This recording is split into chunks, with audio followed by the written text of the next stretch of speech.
Dans cette vidéo, je vais te montrer comment sauvegarder ton backtest MetaTrader 5 dans un fichier Excel et ensuite comment l'importer en Python pour faire de l'analyse de données. C'est très utile si tu veux pouvoir réutiliser ton backtest sans avoir à le refaire à chaque fois. Et ça va aussi te permettre d'utiliser la flexibilité et les possibilités que Python offre par rapport à MetaTrader. Donc c'est parti, on se retrouve sur MetaTrader 5. Alors la première étape pour pouvoir sauvegarder ton backtest, c'est d'avoir un algo à backtester. Si t'en as pas, je t'invite à regarder ma formation pour apprendre à trader en MQL5. Et si t'es déjà un trader algo chevronné, eh bien on va tout simplement aller dans le testeur de stratégie en faisant CTRL R ou alors voir cadre stratégie. Tu vas sélectionner ton algo, donc ici on va tester mon algo Dédale, celui de la formation dont je viens de te parler. On va backtester tous les symboles du Market Watch qui se trouvent ici, de 2022 à aujourd'hui, le 22 octobre 2024, au moment où je tourne la vidéo. Sauf qu'avant de cliquer sur démarrage et faire le backtest, comme tu sais sûrement faire, on va aller inspecter notre code. D'ailleurs je précise, ma technique pour sauvegarder le backtest, il faut avoir accès au code. Si tu as acheté un algo sur internet et que tu n'as pas accès au code, tu pourras pas utiliser ma technique malheureusement. Donc on va se rendre dans l'éditeur du langage MetaQuotes et on va insérer un script custom dans notre code. Il sera disponible gratuitement sur mon site internet, je mets le lien en description. Tu auras simplement à le copier et à l'insérer, à le coller dans ton code. Donc c'est ce qu'on va faire juste ici, je vais descendre tout en bas et je vais copier-coller cette fonction. Il faudra copier-coller les inputs au début du fichier, et pas à la fin. On va les mettre ici, juste en dessous de tous les autres inputs.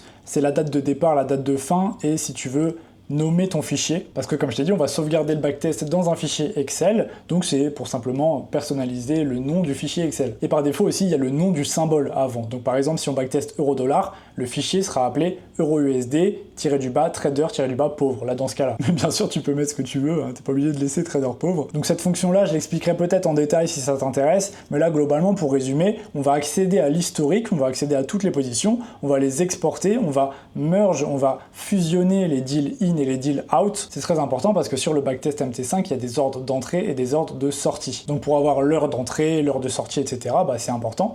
Et je vais te montrer tout ce qu'on va sortir comme données. On va avoir le magic number pour délimiter plusieurs stratégies. On va avoir le symbole, la direction, donc achat ou vente, l'heure d'ouverture, l'heure de clôture, le prix d'ouverture, le prix de clôture, le stop loss à l'ouverture, le take profit à l'ouverture, le volume, le profit, les profits en pips, les swaps et les swaps en pips, les commissions et les commissions en pips. Moi, c'est quelque chose que j'aime bien faire parce que après tu peux agréger tout dans un même format. Pour faire du TCA, du Transaction Cost Analysis, c'est très bien. Ça va te permettre un petit peu d'estimer combien ça te coûte en distance d'ouvrir un trade. Ensuite, il y a le total profit, donc le profit moins les swaps, moins les commissions, l'idée de la position si tu veux les trier, et un commentaire si jamais il y a des commentaires voilà, que tu veux retrouver dans ton fichier Excel. Donc c'est vraiment complet. Et maintenant, ce qu'on va faire, c'est qu'on va appeler la fonction dans la fonction d'init. Cette fonction, c'est comme la fonction init, sauf que c'est à la fin, c'est quand on retire l'algorithme. Donc évidemment, c'est à ce moment-là qu'on veut exporter toutes les positions, c'est quand le backtest est terminé tout simplement. Donc on va l'appeler, on va faire export trade history, tout simplement, voilà, la fonction va fonctionner d'elle-même, on va compiler, on va revenir sur MetaTrader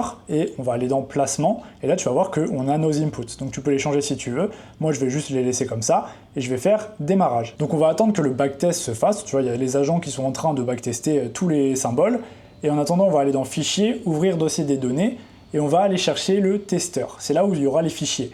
On va cliquer sur MetaQuotes, ici on va revenir dans le dossier et on va faire testeur. Je sais pas si t'entends, il y a mon ordi qui est en train de souffler là. Ça c'est que ça turbine fort, c'est que l'algo il est en train de bien travailler. Bref, donc dans testeur tu vas avoir un fichier comme ça qui sera l'idée de ton terminal et à l'intérieur, tu vois, on va retrouver les agents. Et si on clique sur 1, à l'intérieur il va y avoir un fichier MQL5 qui va apparaître et à l'intérieur il y aura un fichier files et il y aura notre fichier CSV, notre fichier Excel. Donc voilà, le backtest est terminé, tu vois qu'on a backtesté tous les symboles et il y a un fichier MQL5 qui vient d'apparaître et dans le fichier files, il y a AUD traderpauvre.csv. Si on double-clique dessus, c'est un fichier Excel et il y aura toutes les positions, tout simplement, tout ce que je t'ai dit. Donc déjà, rien que ça, bah, c'est bien, tu peux utiliser Excel si t'aimes bien, mais ce qui est encore mieux, c'est de faire de l'analyse de données avec Python, parce que c'est très facile de manipuler des fichiers Excel. Sauf que là, il y a un petit problème, enfin, c'est pas un problème, hein, je vais te montrer comment faire, mais un truc un petit peu redondant, c'est que du coup, il faut aller chercher dans chaque agent, il faut aller chercher tous les symboles, etc.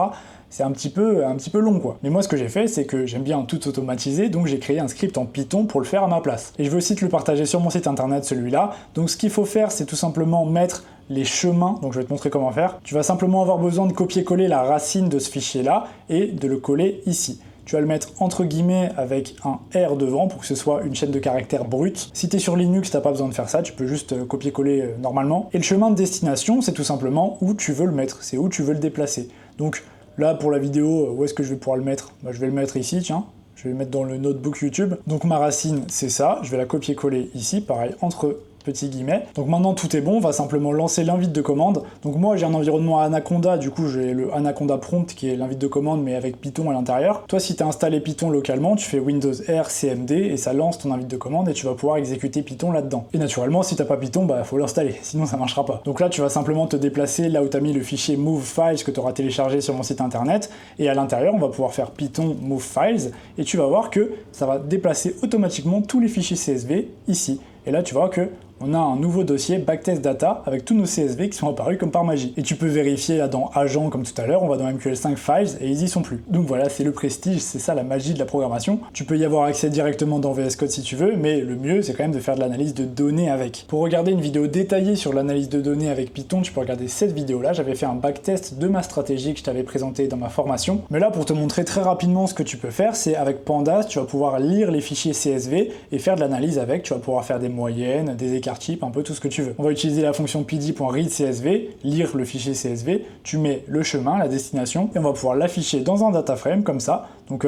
tu vois, c'est beau, on a toutes nos positions. Là, j'ai mis que $yen, tu vois, j'ai mis que un fichier CSV, mais ensuite on va pouvoir tous les fusionner, on va concaténer tous les data frames. Donc la première chose que tu peux faire, c'est par exemple faire la somme du total PNL, le résultat total, tu vois que c'est 14 992,5. Donc on peut aller vérifier sur MetaTrader si c'est bien le cas, et effectivement c'est 14 992,5. Pareil, si tu regardes le nombre de trades, il y en aura exactement 38, c'est littéralement le backtest qui est sauvegardé dans un fichier Excel. Je t'ai pas menti au début de la vidéo, c'est littéralement ce qu'on est en train de faire. Ensuite on va pouvoir utiliser la fonction describe de Pandas pour faire le compte, la moyenne, l'écart type, le minimum, l'écartile, le max, enfin il y a à peu près tout ce que tu peux espérer est possible en Python. Là je t'en montre qu'une partie, mais évidemment, si tu as un data frame, ça t'ouvre toutes les possibilités de tous les modules, de à peu près tout ce que peut t'offrir Python. Et ce qu'on va pouvoir faire, c'est qu'on va utiliser un module qui s'appelle CandStat pour faire un rapport, pour faire un backtest automatique. Il va calculer le ratio de Sharpe, il va calculer le rendement annualisé, toutes les choses qui sont importantes pour faire un backtest rigoureux. À terme, ce serait bien d'utiliser ton propre framework de backtesting, comme moi j'ai fait dans la vidéo que je t'ai présentée. Mais pour commencer, c'est très bien d'utiliser des modules qui existent déjà. Donc en exécutant Reports Basic, tu auras un petit rapport comme ça, tu vas pouvoir avoir le Sharpe de 8,54 sur $yen. Que veux-tu, c'est la meilleure paire de l'histoire. Et il y a quelques graphiques aussi qui sont intéressants, mais je vais passer rapidement parce que je vais te montrer comment concaténer des data frames pour pouvoir analyser en même temps tous les symboles. Parce que dans la vraie vie, c'est ce qui va se passer. Tu vas pas avoir seulement $yen, tu auras tous les autres symboles en même temps sur le même compte de trading. Donc par exemple, il faut que tu saches le drawdown de l'ensemble, tu vois, si tu as plusieurs positions qui sont simultanées, pour être le plus rigoureux possible, c'est ce qu'il faut faire. Donc on va importer passlib et on va aller chercher tous les points CSV dans notre fichier backtest data. Donc là, bien sûr, tu remplaces par le nom de ton fichier et on va concaténer avec pd.concat tous les data frames et ça va nous donner un gros data frame. Alors, il faut que j'exécute cette cellule et ensuite, ça va nous donner ça. Donc, tu vois, c'est la même structure que pour $yen, mais là, tu vois, il y a aussi AussieCAD. Et là, les trois petits points, il y a bien sûr tous les autres symboles. Et on peut aussi faire le Reports Basic, et là tu auras le Sharpe de l'ensemble, tu auras le drawdown de l'ensemble, etc. De 2022 à 2024, elle a vraiment très bien performé, donc 2,19 c'est vraiment excellent comme Sharpe. Et tu peux regarder ton Equity Curve, ta courbe de rendement juste ici, tu peux voir les périodes de drawdown, etc. Ici, ce graphique, ça te montre les drawdowns, tu vois, on est arrivé à moins 4% de drawdown ici, sinon la plupart du temps, c'est en dessous de moins 2% de drawdown, donc voilà, franchement très bien. Encore une fois, pour voir le backtest complet de cette stratégie, tu peux regarder ma vidéo à ce sujet. Donc voilà, c'est la fin de la vidéo, j'espère que les informations que je t'ai partagées t'ont été utiles et que tu vas pouvoir exporter tes backtests et les sauvegarder bien au chaud. Si jamais il y a un truc que t'as pas compris ou que t'arrives pas à faire fonctionner, c'est possible que je sois allé un petit peu vite sur certains passages, et bah dis-moi en commentaire et j'essaierai au mieux de t'aider à résoudre ton problème. Donc voilà, sinon abonne-toi pour pas rater les prochaines vidéos, sinon je te souhaite une bonne soirée, c'était Brieux, ciao.